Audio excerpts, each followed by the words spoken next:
Ito yung sa ate kong isa.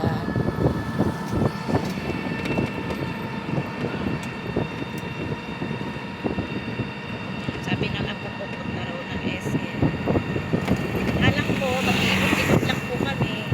Kasi brown out na naman. Alas ikot-ikot pa lang. Mamaya pa kasi alas ikot.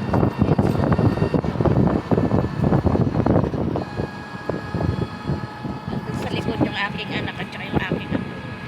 Naman sila sa likod.